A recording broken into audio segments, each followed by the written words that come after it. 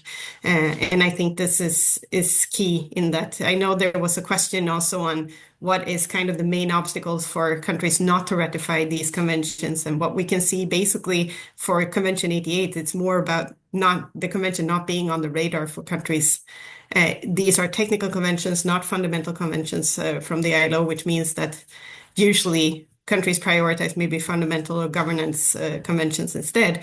But of course, from our side, we find the technical conventions very much there. And as I said, they're there to support and develop and kind of strengthen what's already there. It's not supposed to be an add-on, but rather help the country to move forward.